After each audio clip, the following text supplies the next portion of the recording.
आइए स्टूडेंट अपना next experiment और समझते हैं। नेक्स्ट एक्सपेरिमेंट दे रखा है हमको, शुगर को मिक्स करना है वाटर के अंदर। ठीक है, तो ये हम शुगर के कुछ पार्टिकल्स हैं, ये बीकर लिए हमने, ये मैंने बताया बीकर वही है। देन इस मतलब एक्सपेरिमेंट को मैंने 3 पार्ट में समझाया। हमने वाटर लेवल मार्क कर लिया। मार्क करने के बाद क्या होता है, ये जो शुगर के पार्टिकल हैं ये हमने क्या कहते हैं बीकर के अंदर डाल दिए। डालने के बाद ये जो ग्लास रोड है, इस ग्लास रोड से हमने इस पार्टिकल्स को, शुगर पार्टिकल्स को बहुत अच्छे से मिक्स कर लिया।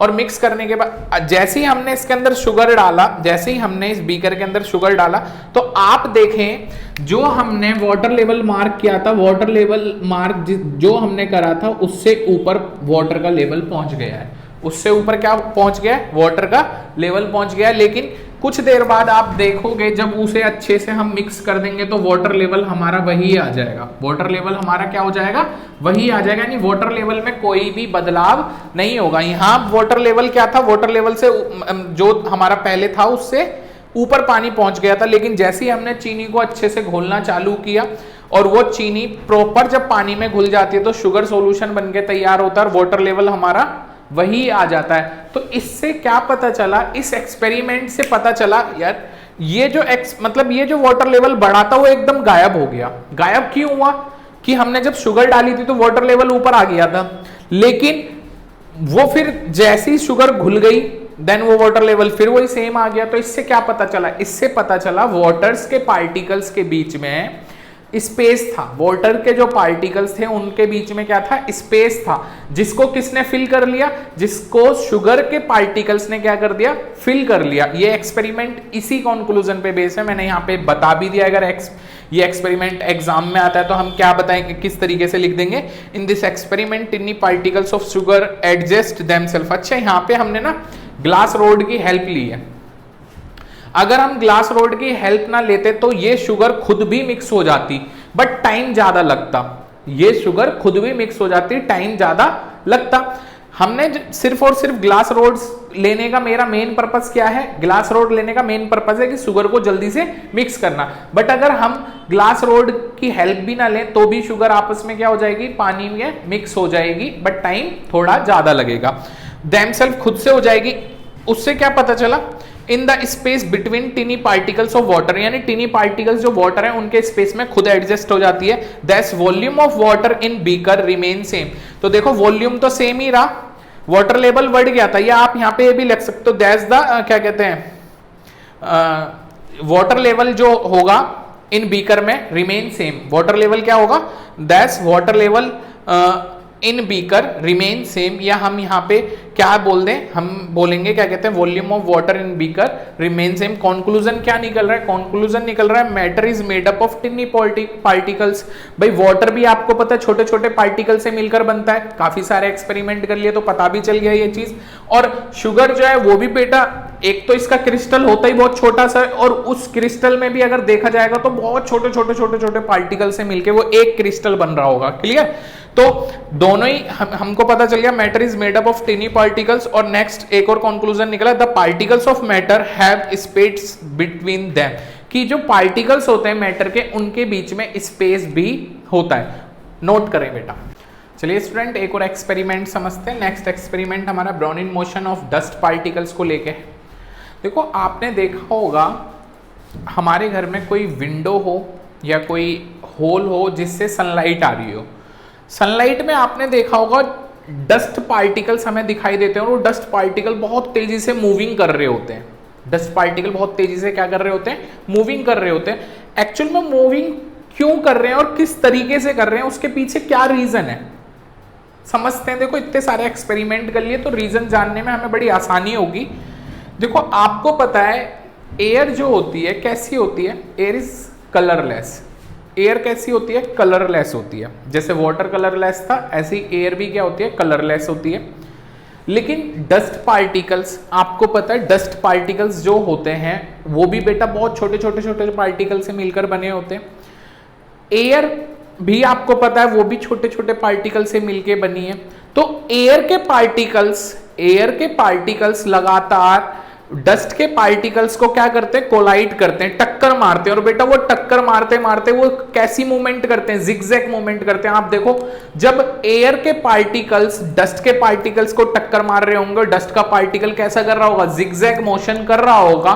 तो आप देखो जिगजैग मोशन जब आपने ऑब्जर्व किया होगा उस टाइम पे कि वो जो डस्ट के पार्टिकल्स होते हैं कभी इधर कभी इधर कभी उधर कभी उधर, मतलब एक इरेगुलर वे में क्या करते हैं, घूम रहे होते हैं। वो इरेगुलर वे जो होता है, उसी इरेगुलर वे को, उसी इरेगुलर पैथ को हम क्या कह देते हैं, जिगजैग मोशन बोल देते हैं, या फिर हम उसे ब्राउनिन मोशन भी बोल देते हैं, या फिर रैंडमली मोशन भी बोल देते हैं। तो देखो समझते हैं इस एक्सपेरिमेंट में, dust particles are seen doing random motion, doing यानी रैंडम मोशन करते हैं इन एयर में because of their collision with randomly moving tiny particles of air around them. यानी जो एयर के पार्टिकल्स हैं वो उसे लगातार क्या कर रहे होंगे, हिट कर रहे होंगे, कोलिजन कर रहे होंगे, जिस कारण से डस्ट पार्टिकल्स क्या कर रहा होगा, जिगजैग मोशन कर रहा होगा, रैंडमली मोशन कर रहा होगा। ठीक है। अच्छा स्टूडेंट, इस जो हमने अभी ये एक्सपेरिमेंट समझा ब्राउनिन मोशन ऑफ डस्ट पार्टिकल, इस पे कंक्लूजन हम समझ लेते हैं। कंक्लूजन इनमें क्या निकला, देखो अभी हमने बताया डस्ट पार्टिकल्स भी छोटे छोटे पार्टिकल से मिलके बना होता है और एयर भी छोटे छोटे पार्टिकल से मिलके बनी है। तो यहाँ से एक कंक्लूजन तो ये निकला, the matter is made up of tiny particles. और फिर हमने देखा कि डस्ट के पार्टिकल्स लगातार, मतलब जो डस्ट के पार्टिकल्स हैं उनको एयर के पार्टिकल्स लगातार आपस में क्या कर रहे थे, हिट कर रहे थे, जिस कारण से वो डस्ट पार्टिकल क्या कर रहा था, जिगजैग मोशन कर रहा था। तो हम बोल सकते हैं the particles of matter are constantly moving, वो लगातार क्या करते रहते हैं, मूविंग करते रहते हैं। अच्छा इसी पे बेस एक और हम एक्सपेरिमेंट समझ लेते हैं जिसे हम बोलेंगे spreading of smell in air, spreading of smell in air. इस एक्सपेरिमेंट को समझने के लिए हम कुछ एग्जाम्पल लेते हैं। जैसे इंसेंस, आपने सुना होगा इंसेंस स्टिक। इंसेंस स्टिक क्या होता है, जिसे हम हिंदी में अगरबत्ती बोलते हैं, पूजा वगैरह करने में यूज करते हैं घरों में, आपने देखा भी होगा। आप इंसेंस स्टिक को अगर नहीं जलाते, बर्न नहीं करते और एक कॉर्नर में रख देते हैं, तो आपको उसकी स्मेल लेने के लिए बहुत करीब जाना पड़ेगा, तब जाके आपको उसकी स्मेल आएगी। लेकिन वही अगर मैंने वो इंसेंस स्टिक अगर बर्न कर दी, जला दी, तो आप उसे घर के कोने में भी रख दोगे तो कमरे से बाहर भी उसकी स्मेल सूंघ सकते हो, यानी वो स्मेल आपको उस कमरे के बाहर भी मिल जाएगी। तो ये कैसे स्मेल कमरे से बाहर गई और कैसे, मतलब इसके पीछे क्या रीजन है, तो इसके पीछे अगर हम कंक्लूजन देखें तो हमारा कंक्लूजन इसमें भी क्या निकल के आएगा। देखो अगरबत्ती का जो मतलब धुआं निकल रहा है, यानी जो इंसेंस स्टिक है उसका जो धुआं निकल रहा है बेटा, वो जो स्मोक है, उस स्मोक में भी क्या होते हैं, छोटे छोटे क्या होते हैं, पार्टिकल्स होते हैं। अब वो छोटे छोटे पार्टिकल्स क्या होते हैं, एयर के पार्टिकल्स के साथ क्या हो जाएंगे, मिक्स हो जाएंगे, और मिक्स होने के बाद एयर के पार्टिकल्स लगातार उसको क्या कर रहे होंगे, हिट कर रहे होंगे, और वो जिगजैग मूवमेंट करता हुआ हमारी नोज तक पहुंच जाएगा, और तब जाके हमको वो स्मेल पता चलती है, हमको वो स्मेल आती है, और हमको पता चल जाता है हाँ ये अगरबत्ती की स्मेल या फ्रेग्रेंस कैसी है। क्लियर। तो इसके बाद एक और एक्सपेरिमेंट समझते हैं। हम परफ्यूम वगैरह यूज करते हैं, तो परफ्यूम जब हम लगाते हैं तो परफ्यूम में ना कुछ एक इस तरह की प्रॉपर्टी होती है कि जैसे ही हम उसे कपड़ों पर लगाते हैं तो उसके जो कुछ मतलब पार्टिकल्स होते हैं परफ्यूम के, वो कपड़ों से बाहर आ जाते हैं पार्टिकल्स, और वो पार्टिकल्स क्या होंगे, एयर के पार्टिकल के साथ मिक्स हो जाते हैं, और हमारे पास ही खड़ा कोई और पर्सन, वो क्या कहते हैं, उसकी नोज तक वो क्या कहते हैं, जिगजैग मोशन करते हुए पहुंच जाते हैं, और तब जाके उसे वो स्मेल या वो फ्रेग्रेंस पता चलती है, और वो हमसे कभी कभार कह भी देता है कि कौन सा परफ्यूम यूज किया है, बहुत प्यारी मतलब स्मेल है। तो वो स्मेल जो पता चल रही है, यहाँ पे क्या पता चल रहा है, यहाँ से भी हमें ये पता चल रहा है, कंक्लूजन हमें यही मिलेगा, the matter is made up of tiny particles और the particles of matter are constantly moving, वो लगातार क्या कर रहे हैं, मूविंग कर रहे हैं। या फिर एक और एग्जाम्पल दूं तो आपने देखा होगा घर में मम्मी जब खाना बनाती हैं, तो जब गरम गरम खाना बनता है या सपोज चावल बन रहे हैं, तो चावल की खुशबू जब मम्मी बना रही है किचन में, वो खुशबू तुम्हारे तक पहुंच जाती है। वो खुशबू जो पहुंच रही है, उसकी जो स्मेल आप तक पहुंच रही है, वो स्मेल किसका रीजन है, उसके पीछे का जो रीजन है, उसके पीछे का जो मतलब रीजन क्या है, वो रीजन ये है कि एयर के जो पार्टिकल्स होते हैं छोटे छोटे, उनमें जो खाना है हमारा फूड, उसके जो स्मेल है वो उसके पार्टिकल्स क्या हो जाते हैं, मिक्स हो जाते हैं, और मिक्स होने के बाद वो हमारी नोज तक आते हैं, तो हमको वो स्मेल पता चलती है और हमें पता चल जाता है मम्मी क्या खाना बना रही हैं। तो ये सारे के सारे जो अभी हमने एक्सपेरिमेंट समझे या एग्जाम्पल्स को जो हमने समझा, वो सिर्फ और सिर्फ किस एक्सपेरिमेंट पे बेस्ड है, ये spreading of smell in air, कि कैसे किसी स्मेल का एयर में फैल जाना, कैसे फैलती हैं, तो उसके बारे में हमने समझ लिया। आप बेटा इसे एक बार नोट कर। आइए स्टूडेंट, अब हम अपना नेक्स्ट एक्सपेरिमेंट समझते हैं, एक्सपेरिमेंट विद सॉलिड। ये जो एक्सपेरिमेंट है हम सॉलिड्स के ऊपर करेंगे, फिर देन लिक्विड के ऊपर करेंगे, देन फिर हम गैसेस के ऊपर करेंगे। तो हम क्या करते हैं, if we take a piece of chalk, a piece of ice and iron nail and hit them with hammer, उस पे हिट करते हैं हम हैमर से, उस पे हम हथौड़ा मारते हैं, तो हम क्या देखते हैं, चौक पे जब हम हथौड़ा मारेंगे, जैसे ही हमने चौक पे हथौड़ा मारा तो देखा हमने, जैसे ही हमने हथौड़ा मारा तो चौक के जो पार्टिकल्स हैं वो बेटा बहुत इजीली क्या हो जाएंगे, ब्रेक हो जाएंगे, आसानी से टूट जाएंगे। ठीक उसी तरीके से आइस क्यूब जो है, जैसे ही हमने उस पे हैमर मारा तो बेटा इस पे जो है स्टूडेंट्स, इस पे हमको फोर्स थोड़ा ज्यादा लगाना पड़ेगा, और थोड़ा सा फोर्स हमें चौक से ज्यादा लगाएंगे तो इसके भी पार्टिकल्स क्या हो जाएंगे, इसके भी जैसे ही हम हैमर से उसे हिट करेंगे तो इसके भी पार्टिकल्स क्या हो जाएंगे, ब्रेक हो जाएंगे, वो भी आसानी से टूट जाएगी। लेकिन आयरन नेल पे जैसे ही हमने हथौड़ा मारा तो वो आसानी से नहीं टूटी, ना ही, तो कहने का मतलब इससे क्या पता चला, इससे पता चला कि चौक, आइस क्यूब और आयरन नेल, देखो अभी हमने पढ़ा कि सारे के सारे जो मैटर हैं वो किससे मिलकर बने, छोटे छोटे पार्टिकल से मिलके बने। तो हमारे को इतना तो क्लियर है कि चौक भी छोटे पार्टिकल से मिलके बनी है, आइस क्यूब भी छोटे पार्टिकल से मिलके बना है, एंड आयरन नेल भी छोटे छोटे पार्टिकल से मिलके बना है। फिर हमारे को पता है जो वो पार्टिकल्स होते हैं उनके बीच में एक फोर्स होता है, भाई हर पार्टिकल्स के बीच में, मैटर के जो पार्टिकल्स होते हैं उनके बीच में फोर्स होता है, जिस फोर्स को हम किस नाम से जानते हैं, कोहेजन के नाम से जानते हैं। किस नाम से जानते हैं, कोहेजन के नाम से जानते हैं, कोहेजन, क्लियर। इस कोहेजन को हम एक और नाम से जानते हैं जिसे हम बोल देते हैं inter particle force, inter particle force. तो हमने क्या बोला कि जितने भी कोई भी मैटर हो उसके बीच में जो पार्टिकल्स होते हैं, उस पार्टिकल्स के बीच में क्या होता है, एक फोर्स होता है, जिस फोर्स को हम क्या बोल देते हैं, इंटर पार्टिकल फोर्स या कोहेजन फोर्स होता है, जो उन्हें क्या करता है, आपस में बाइंड करे रखता है, उन्हें आपस में जोड़े रखता है। तो यहां से हमें एक चीज पता चली कि चौक के बीच में जो फोर्स था ना वो बहुत कम था, वो बहुत कम था, तभी तो हमने उस पर आसानी मतलब हथौड़ा मारा और वो आसानी से ब्रेक हो गया। लेकिन आइस क्यूब के बीच में जो अट्रैक्शन मतलब इंटर पार्टिकल फोर्स था वो चौक से थोड़ा ज्यादा था, इसीलिए उस पे फोर्स हमने थोड़ा सा ज्यादा लगाया उसे ब्रेक करने के लिए, उसके इंटर पार्टिकल फोर्स को ब्रेक करने के लिए उस पे फोर्स थोड़ा ज्यादा लगा। लेकिन आयरन नेल के पार्टिकल्स के बीच में इंटर पार्टिकल फोर्स बहुत ज्यादा होता है, जिस कारण से वो आसानी से ब्रेक नहीं हो सकता। तो यहां से आपको समझ में आया होगा। अभी मैं और एग्जांपल ले लेता हूं, देखें इस इंटर पार्टिकल फोर्स के ऊपर ही समझते हैं। अब मतलब यहाँ पे जो मेरा मेन मोटिव है ना समझाना, यहाँ पे मेरा मेन मोटिव आपको समझाना ये है कि जितने भी मैटर होते हैं, मैटर के जो पार्टिकल्स होते हैं उनके बीच में एक इंटर पार्टिकल फोर्स होता है जो उसे ऑलवेज क्या करे रखता है, बाइंड करे रखता है, यानी उसे जोड़े रखता है और उसे बिखरने नहीं देता, यानी उसे बाइंड करे रखेगा। और वो इंटर पार्टिकल जो फोर्स होता है वही क्या करता है, मैटर जितने भी हैं उसे सॉलिड, लिक्विड एंड गैसेस में बांटने के लिए रिस्पॉन्सिबल होता है कि कौन सी चीज सॉलिड है, कौन सी चीज लिक्विड है और कौन सी चीज गैस है। तो हम बात करते हैं, देखो अगर हम अपने हाथ को मूव करने की बात करें तो हमारा हाथ बड़ी आसानी से मूव हो रहा है, तो हमें पता है हमारे आसपास अभी इस टाइम पे क्या है, एयर है, और एयर में हम अपने हाथ को बहुत आसानी से मूव कर सकते हैं।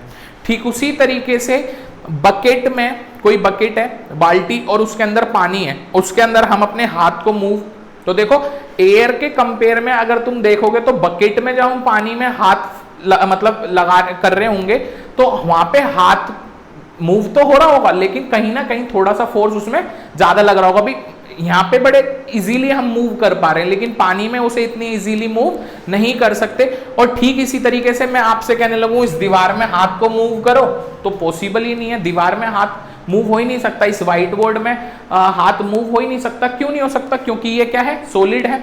तो यहां से एक चीज और पता चली, देखो एयर के अंदर भी एयर भी जो है छोटे छोटे पार्टिकल से मिलके बनी है। तो हमें पता है एयर के अंदर हमने अपने हाथ को मूव करा, तो दैट मीन्स यहां से क्या पता चला कि एयर के बीच में जो इंटर पार्टिकल फोर्स था वो बहुत ज्यादा वीक होता है, तभी तो हम अपने हाथ को आसानी से मूव कर सकते हैं। और वहीं ऑन द अदर हैंड में बात करूं लिक्विड में, तो लिक्विड में जो इंटर पार्टिकल फोर्स था वो गैसेस से थोड़ा ज्यादा होता है, तो वहां इजीली उसमें भी हम हाथ अपना मूव कर लेते हैं, लेकिन थोड़ा सा फोर्स ज्यादा लगाना पड़ता है। लेकिन अगर मैं सॉलिड की बात करूं तो उसके अंदर ये इंटर पार्टिकल जो फोर्स होता है वो बहुत ही ज्यादा होता है, जिस कारण से हम अपने हाथ को उसमें मूव नहीं कर पाते। तो स्टूडेंट आई होप सो आपको ये चीज समझ में आई होगी।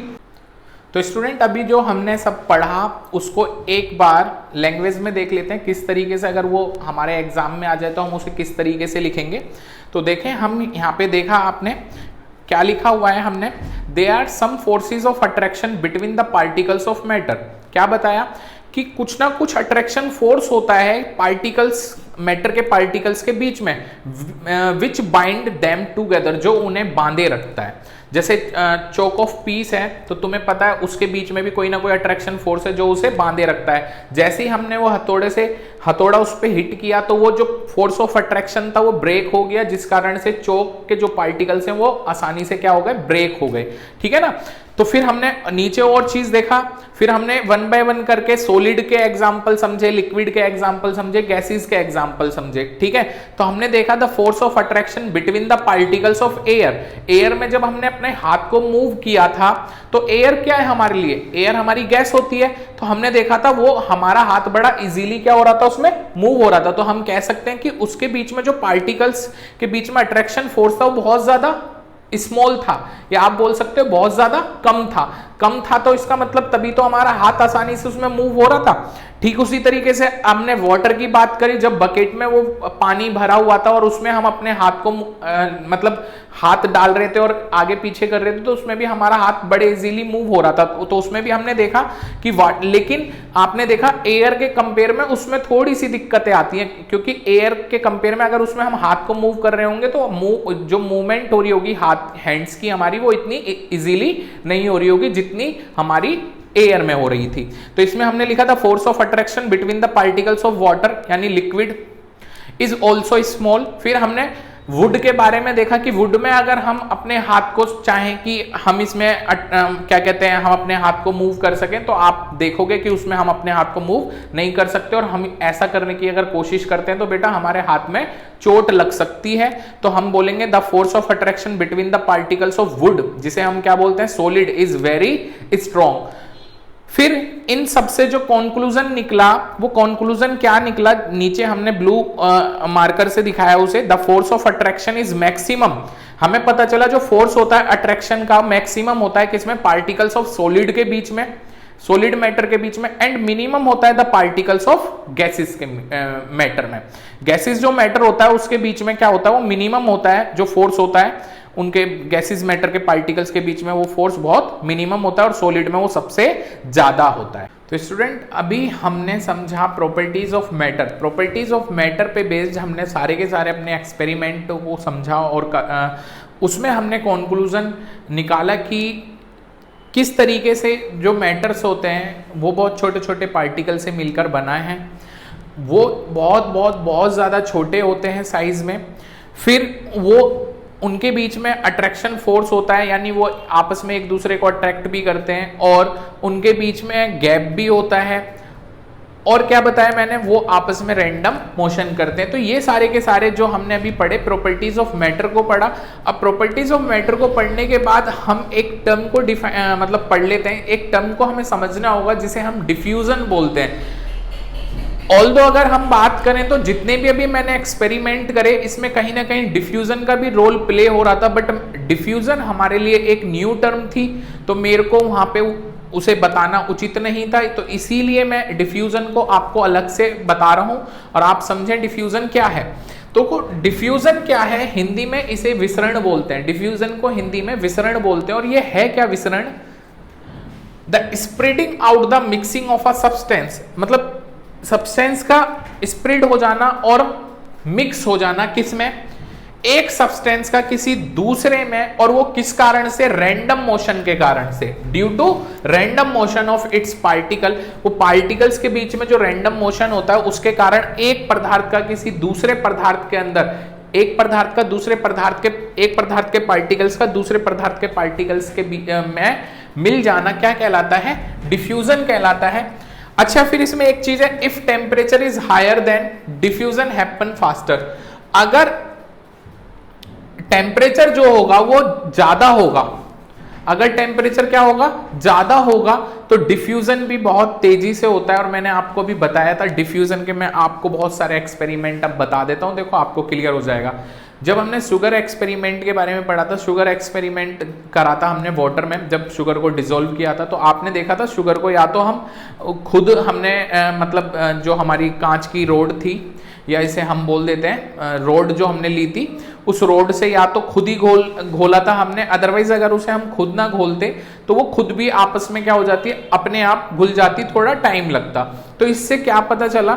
इससे पता चला, देखो एक मैटर, यानी हमने शुगर के पार्टिकल्स किस में मिक्स हो गए?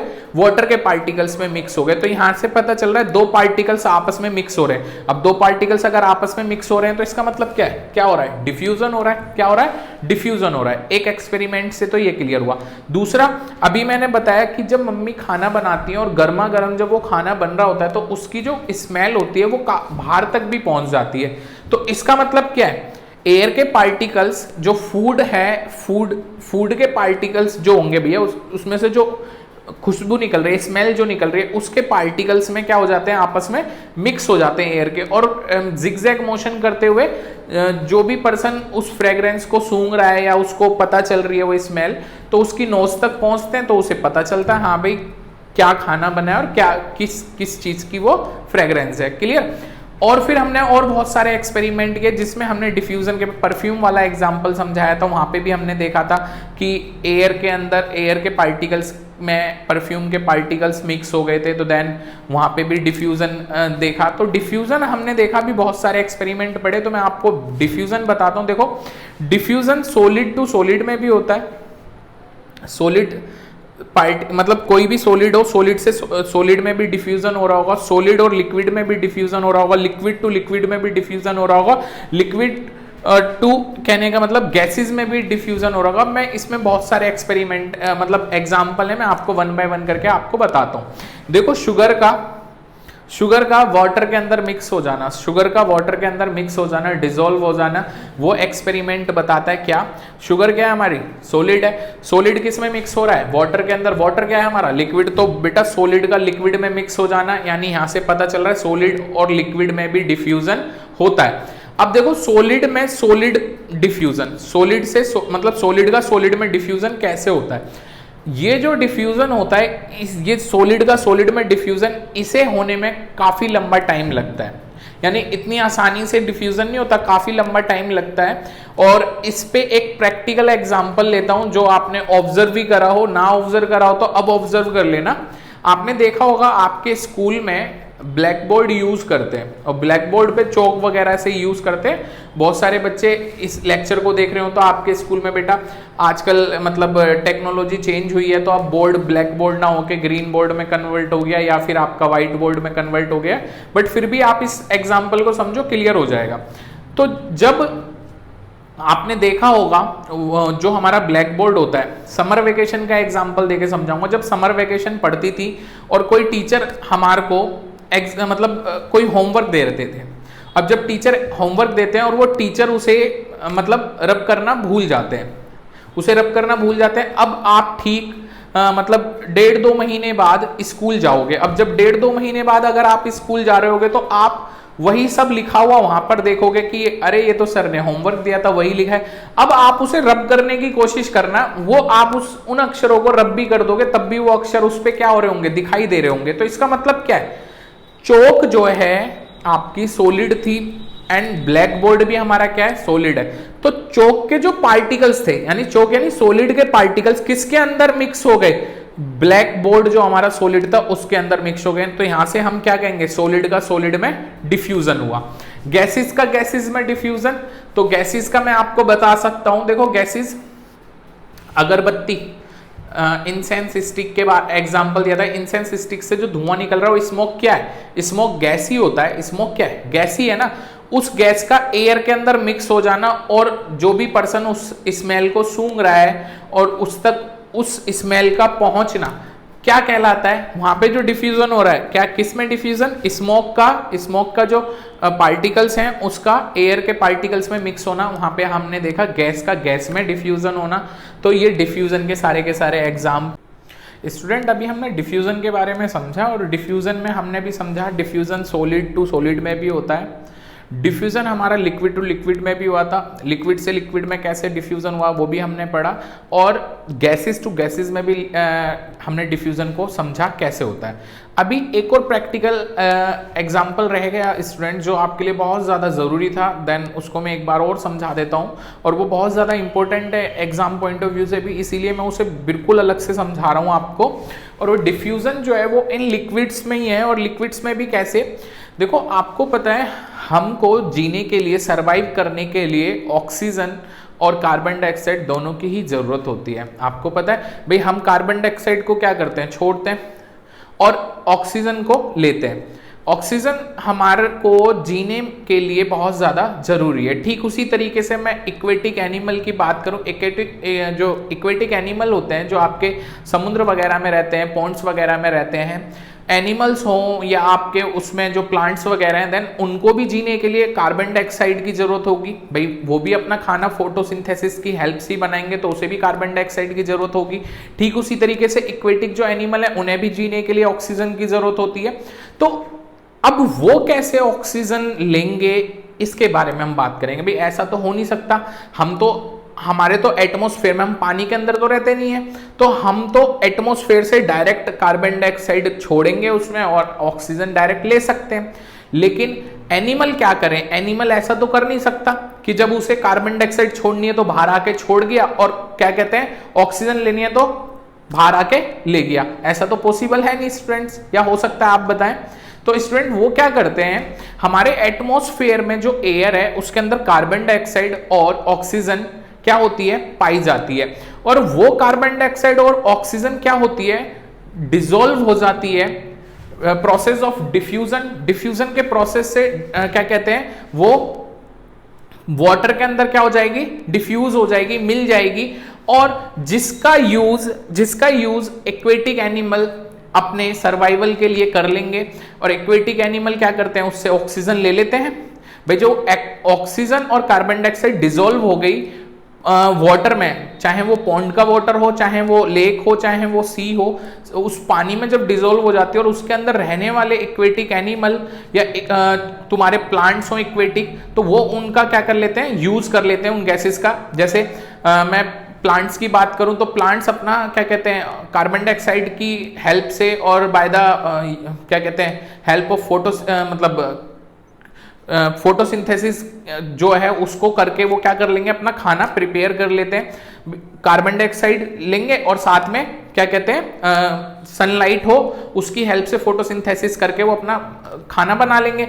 ठीक इसी तरीके से अगर मैं इक्वेटिक एनिमल की बात करूं तो वो डिसॉल्व जो ऑक्सीजन है उसे वो डायरेक्ट क्या कहते हैं वाटर से ले सकते हैं, जिससे ये इक्वेटिक एनिमल और इक्वेटिक प्लांट्स अपने आप को सरवाइव कर लेते हैं इन अंडर सी या अंडर वाटर।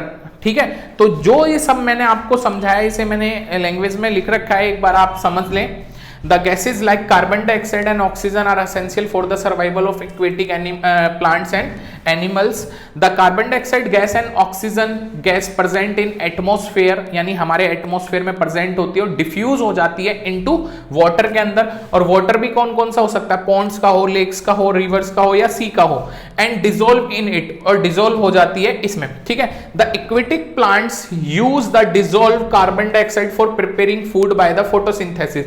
तो इक्वेटिक जो प्लांट्स हैं वो यूज कर लेते हैं इस डिसॉल्व्ड कार्बन डाइऑक्साइड का फोटोसिंथेसिस के यूज द्वारा अपना खाना बनाने के लिए। N aquatic animal use the dissolve oxygen of water for breathing, तो वो सांस लेने के लिए, शोषण करने के लिए क्या कहते हैं, ऑक्सीजन का यूज कर लेते हैं जो डिजोल्व हो जाती है वाटर के अंदर।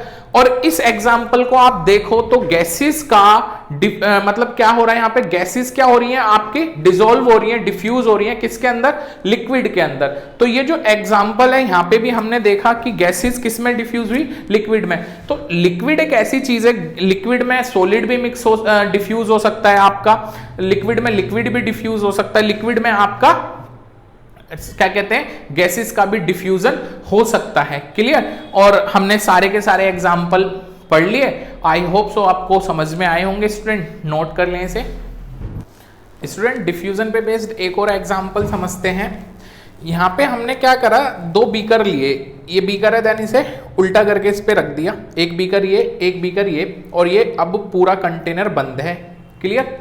नीचे वाले जो कंटेनर, जो बीकर था उसमें हमने bromine vapour, bromine vapour actual में कैसा होता है, रेड ब्राउन कलर का होता है और ये भी एक गैस ही होती है। ब्रोमीन वेपर हमने उसमें क्या कर रखे थे, फिल कर रखे थे। और देन दूसरा कंटेनर जो हमने उसे उल्टा करा, तुम्हें पता ही है कोई भी कंटेनर अगर खाली है तो उसके अंदर क्या है, एयर है। भाई जिस रूम में अगर मैं ये लेक्चर ले रहा हूं, इस रूम में अगर जब मैं ना हूं या लेक्चर शूट ही ना हो रहे हों, तो ये खाली रूम भी अगर होगा तो कुछ इस रूम में कम से कम क्या होगा, एयर तो होगी। कोई भी चीज हो जब वो खाली है तो उसके अंदर एयर तो होती है। तो इसके अंदर क्या है, ये एयर है, और एयर कैसी होती है, कलरलेस होती है। क्लियर। तो ये एयर तो हमें दिखाई नहीं देगी, लेकिन फिर भी अगर आपकी सुविधा के लिए मैं बताऊं तो सपोज इसके पार्टिकल होंगे तो जरूर होंगे, इसमें दिखाई दे रहे होंगे ऐसे। क्लियर। मैंने मान लिया जो कलरलेस पार्टिकल है वो ब्लू कलर के थे। क्लियर। अब हम देखेंगे आफ्टर सम टाइम, कुछ टाइम बाद क्या हुआ, जो रेड ब्राउन कलर के ब्रोमीन वेपर थे वो बेटा पूरे कंटेनर में क्या हो गए, पूरे कंटेनर में फैल गए, पूरे कंटेनर में क्या हो गए, फैल गए। अब देखो कलरलेस की बात करूं तो देखो ये कलरलेस भी ऊपर भी फैल रहा होगा, नीचे भी होगा। अब कलरलेस की भी तो बात करनी पड़ेगी ना साथ में। तो ये ब्रोमीन वेपर तो फैली गए, कलरलेस भी तो फैले होंगे क्योंकि एयर तो वो भी है। लेकिन हमारा मेन मोटिव यहाँ ब्रोमीन वेपर को ही समझाना था, बट मैंने तुम्हारे को समझा दिया। ठीक है ना। तो हमने कलरलेस को ब्लू कलर से यहाँ पे डिनोट कर दिया, तुम्हारी अंडरस्टैंडिंग के लिए मैंने उसे ब्लू कलर से दिखा दिया, बट वैसे तो कलरलेस ही होता है। तो हम देखेंगे कि पूरे में क्या हो गया, रेड ब्राउन कलर जो है वो क्या हो गया बेटा, फैल गया। तो इससे हमें क्या पता चल रहा है, इससे हमें पता चल रहा है दो गैसेस का आपस में डिफ्यूजन हुआ, दो गैसेस का आपस में क्या हो गया, डिफ्यूजन हो गया। तो यहां से हमें पता चला डिफ्यूजन एक प्रॉपर्टी है मैटर की which is based the motion of the particles. जो किस पे बेस्ड है बेटा, पार्टिकल्स के मोशन पे बेस्ड है। यानी पार्टिकल्स जो होते हैं वो ऑलवेज क्या करते रहते हैं, मूवमेंट करते हैं, कॉन्टिन्यूअसली मूविंग करते हैं। और देखो नोट करके मैंने लिख भी दिया, the phenomena of diffusion tell us that the particles of matter are continuously moving. यानी ये जो फिनोमिना है डिफ्यूजन का वो हमें बताता है कि कोई भी पार्टिकल्स हो वो लगातार क्या करते हैं, मैटर के जो पार्टिकल्स हैं वो लगातार क्या करते हैं, मूविंग करते हैं। जैसे मैंने एक और एग्जांपल दिया था डिफ्यूजन का, अगर आपको याद हो, जब मम्मी खाना बनाती हैं तो उसकी जो स्मेल होती है वो हम तक पहुंच जाती है, चाहे हम जिस मम्मी किचन में खाना बना रही है और हम दूसरे रूम में हैं, किचन से थोड़ा बाहर भी हैं, अलग भी हैं, तो भी हमें वहां उसकी स्मेल पता चल जाती है। और कारण क्या है, जो फूड होता है, जब फूड मम्मी बना रही होती हैं तो फूड के ना कुछ पार्टिकल्स होते हैं वो स्मेल के साथ मिलके, मतलब कहने का मतलब हमारे एटमॉस्फेयर में जो एयर होती है उसके अंदर क्या हो जाते हैं, मिक्स हो जाते हैं। और रैंडम मोशन करते रैंडम मोशन करते हैं, जिगजैग मोशन करेंगे, और जिगजैग मोशन करते हुए हमारी नोज तक पहुंचते हैं, तब जाके हमारे को स्मेल आती है। क्लियर। तो नोट करें इसे। स्टूडेंट डिफ्यूजन से रिलेटेड कुछ और चीजें रह गई हैं, देन उन्हें एक बार और क्लियर कर देता हूँ। ये तो हमने पढ़ लिया था, if temperature is high then diffusion happen faster. Diffusion is fastest in gases. Gases में बहुत ज्यादा फास्टेस्ट होता है। अगर हम मतलब अगरबत्ती अगर किसी कॉर्नर में जल रही है तो उसकी खुशबू बहुत जल्दी हमको बाहर तक मिल जाएगी या हमारी नोज तक पहुंच जाएगी। या ठीक उसी तरीके से अगर मैं घर में कोई अगर परफ्यूम लगाता है तो उसकी जो स्मेल होती है और रूमों में भी बहुत तेजी से फैल जाती है। बट वहीं अगर मैं बात करूं, अगर लिक्विड का अगर लिक्विड में मिलना तो उसमें थोड़ा टाइम लगता है, डिफ्यूजन में थोड़ा टाइम लगेगा। जैसे लिक्विड का लिक्विड में मिलने के लिए मैं कैसे बताऊं,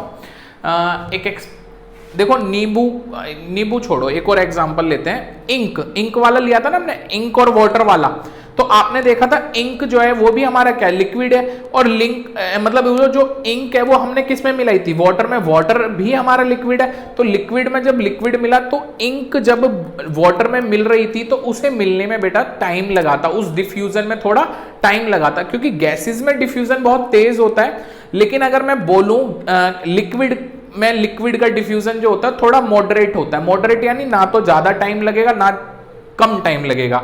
सबसे कम लगता है गैसेज में, उससे थोड़ा ज्यादा लगता है आपका लिक्विड में, और सबसे ज्यादा लगता है सॉलिड का सॉलिड में डिफ्यूजन होता है। तो उसका एग्जांपल हमने ब्लैक बोर्ड और चौक वाला लिया था। या और मैं एग्जांपल बताऊं तो एक मेटल ब्लॉक और दूसरा कोई मेटल ब्लॉक को आपस में मैं कुछ साल के लिए इकट्ठा रख दूं। सपोज दो मेटल ब्लॉक हैं, एक ये रहा,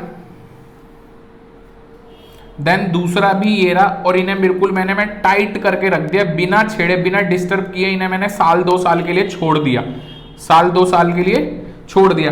तो बेटा आप देखोगे कुछ दिन में ये जो बीच वाला पोर्शन यहां पे जो होगा, ये वाला पोर्शन, इसमें दोनों के गुण होंगे, इस वाले मेटल के भी और देन इस मेटल के भी, इसमें क्या होंगे, गुण आ जाएंगे। ठीक है, तो ये जो हुआ यहाँ पे क्या हुआ, एक मेटल का दूसरे मेटल में डिफ्यूजन हुआ, लेकिन इसे होने में बहुत लंबा टाइम लगता है। कहीं आप सोचो 2 4 10 दिन मेटल्स ब्लॉक को अगर आपस में रख के छोड़ दिया और आपने सोचा हो जाएगा, नहीं, इन्हें होने में कम से कम कई साल लग जाते हैं। और वही ठीक मैंने अभी एग्जांपल आपको बताया, क्या कहते हैं, ब्लैक बोर्ड वाला।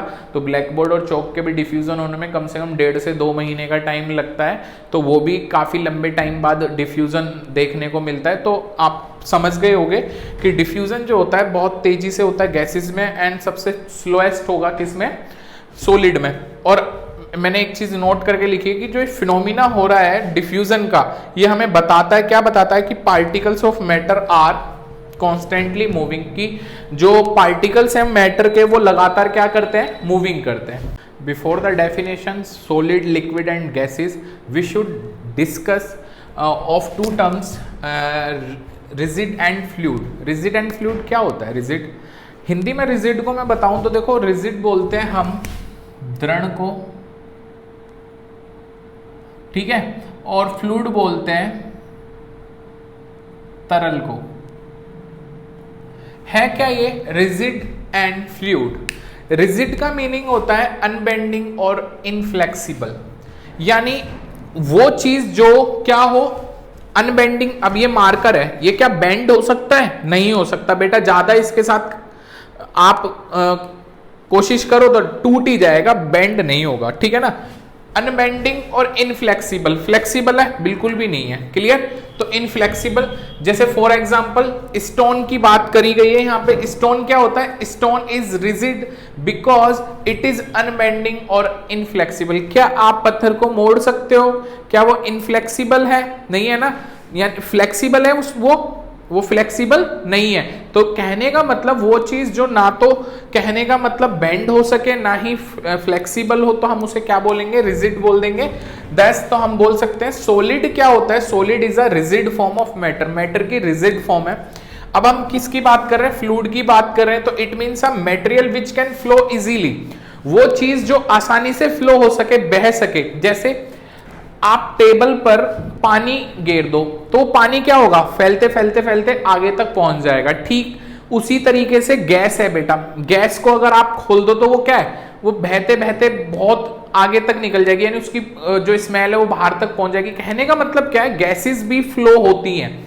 तो कहने का मतलब यहां से हमें मिला कि it means material which can flow easily, जो बहुत आसानी से फ्लो हो सके, जिसके लिए जरूरत होती है रखने के लिए, किस में रखा जाता है, जैसे वेसल या किसी कंटेनर में रखने की जरूरत होती है, वो हमें क्या कहलाता है, वो फ्लूइड होता है। और फ्लूइड क्या है, liquid and gases are fluid form of matter, ये मैटर की फ्लूइड फॉर्म है। तो बेटा ये जो दोनों है ना, रिजिड एंड फ्लूइड, ये दोनों अभी हेल्प करेंगी। अभी हम क्लासिफिकेशन पढ़ेंगे सॉलिड, लिक्विड एंड गैसेस के बारे में, देन उसमें हम फिर उनके डिफरेंशिएट को देखेंगे, सॉलिड, लिक्विड एंड गैसेस में क्या क्या डिफरेंस होता है। तो ये दोनों टर्म हमारी बहुत ज़्यादा हेल्प करेंगी उन्हें समझने में, तो आप इन्हें नोट कर लें। स्टूडेंट, अगर आपको गौतम गुरुकुल एजुकेशन क्लासेस की ये वीडियो पसंद आ रही है तो बेटा वीडियो को लाइक करें, चैनल को सब्सक्राइब करें, और सबसे ज़रूरी स्टूडेंट, आप इन वीडियोस को अपने दोस्तों के साथ भी शेयर करें ताकि आपके साथ साथ आपके फ्रेंड्स भी इन वीडियोस का फ़ायदा ले पाएँ। धन्यवाद बच्चों। Thanks for watching. A like would be appreciated. And don't forget to subscribe.